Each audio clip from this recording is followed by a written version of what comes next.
Hi,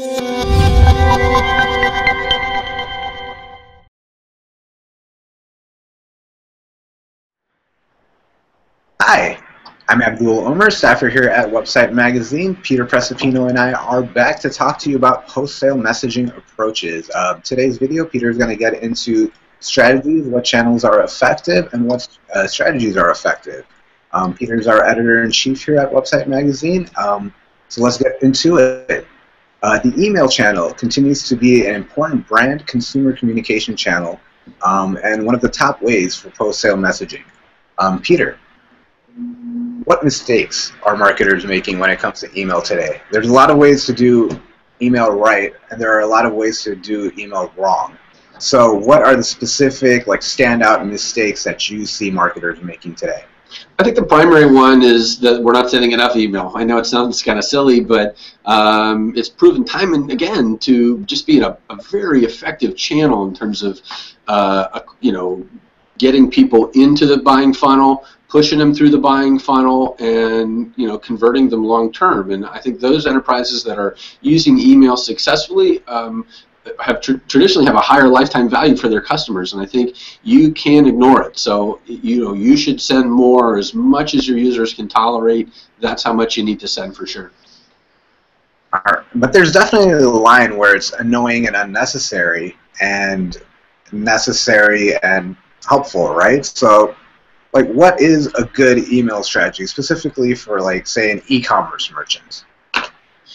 So I think you just have to look at the whole life cycle of a customer, from acquisition all the way through retention, right? So I think any good marketer will tell you it's easier and cheaper to retain a customer than it is to acquire them. So That's why I'm really involved. I think it's really, really important to know that it's okay to send email, and it's okay to send a lot of email, and that your user will tell you, based on their actions, how recently they opened an email, how frequently they open their emails, how much they're buying.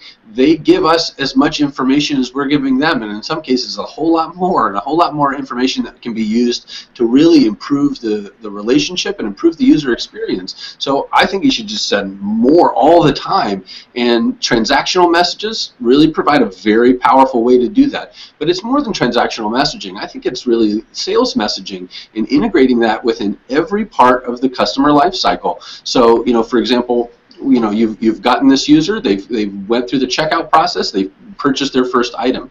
That's a perfect opportunity to send out an order confirmation. But it's not just a vague, bland email. This is really an opportunity to deepen the relationship that you've built thus far. So you have to know that you have to let this user know that not only was the order placed and placed successfully, but there are other products that users like you just also can also purchase. So a great opportunity in an order confirmation to suggest related products. That's a terrific post-sale messaging tactic. But I see a lot of merchants, because I buy a lot online, I don't see a lot of people doing it, or at least not doing it effectively. So order confirmations, really a great opportunity to optimize the user experience for sure.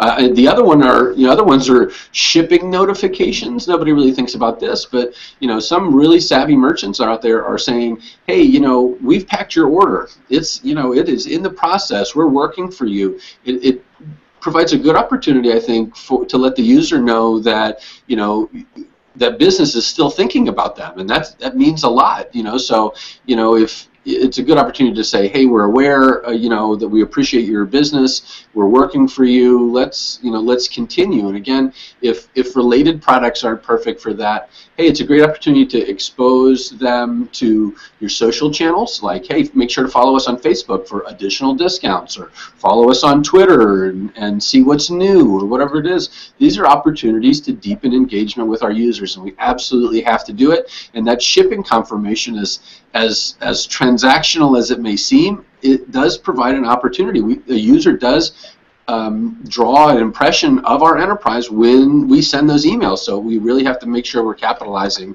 on those, for sure. And the next is delivery notifications. I love delivery notifications. Your package is coming. Your package is there.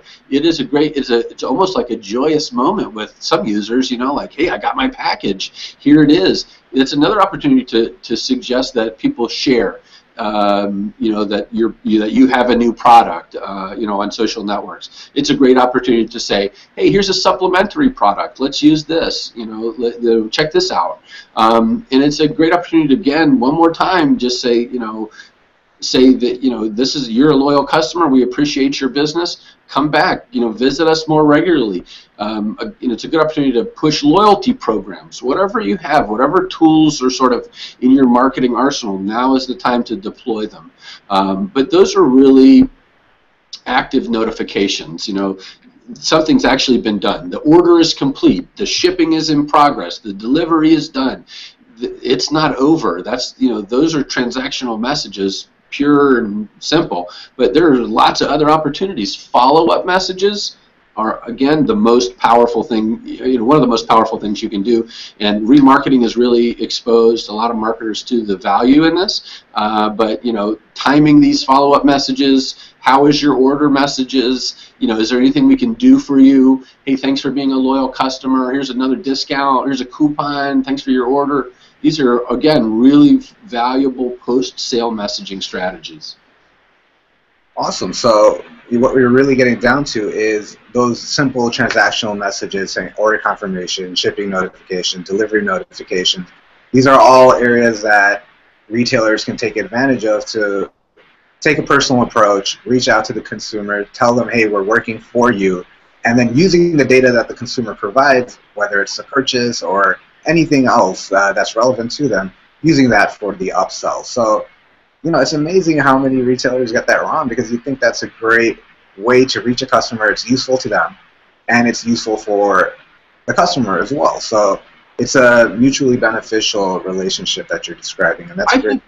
I think these guys see the value. They're just hesitant. Like we think that, oh, too much email is going to be too much. We're going to turn off our users, but it's not the case. You've got to send these messages. Users expect them. Consumers now expect these messages to come in, and if you do it right and you do it in an elegant way where you're not overbearing and not pushing too hard, but you're suggesting and recommending and exposing people to the true valuable intricacies of your brand, you're going to win every single time. But you have to do it. And do not be afraid to hit the send button. It is the single greatest mistake marketers make today. All right, provide value and send your emails with confidence. That's right. So for the retailers out there, what kind of technologies are available to them to engage in setting up these strategies that you just outlined? I think those people, those folks, those businesses that are using email effectively, and not just in post transaction messages, but right, those that are using it really effectively, again, look at it throughout the customer life cycle. That requires that you have an e-commerce platform that either offers some capability out of the box, or that you have some integration with either with a very specific provider, related to transactional messaging, or a email service provider that fosters, that provides the technology rather to make this happen. And it doesn't stop there. I think that at that point you have to really get into kind of the personalization solutions and the customer relationship management solutions, and start tying all that data together so that you're not just sending emails, you're sending emails that speak to the individual user. Those are the folks and those are the technologies that are making this happen. Awesome. So look to the CRM systems next time you're operating. Make sure they have those features built in. Okay, cool. Very cool. That's an interesting take. I like those strategies. Anything else you want to add to all that, to the post messaging approaches? Yeah, measure it. I don't think you can say it enough, right? Like every time you take any action on the web, it can be measured. And it's really important, because you should not go into this blind. These are, again, very valuable moments of interaction, and you have to optimize them the best you can. If you don't measure them, you don't know how well you're performing. The change of one word, the different location for a call to action button can make all the difference. It can skyrocket your revenue. It can destroy you. Or at the same time, it can destroy you. So you really, if you're not measuring this, you are flying blind, and it will come back to bite you. All right, very cool. Thank you, Peter. I appreciate it. I'm sure our listeners appreciate it too. That was Peter Prestipino. He was talking about post-sale messaging approaches and concentrating on the email channel. So there are a lot of opportunities in email for all you resellers out there. So be sure to look out for those and take advantage of them. Again, I'm Abdul Omer. That was Peter Prestipino, our editor-in-chief.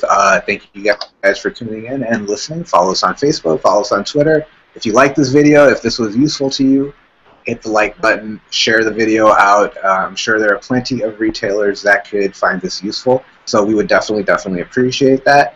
Until next time, again, Abdul Omer at Website Magazine. You guys take care. Bye-bye.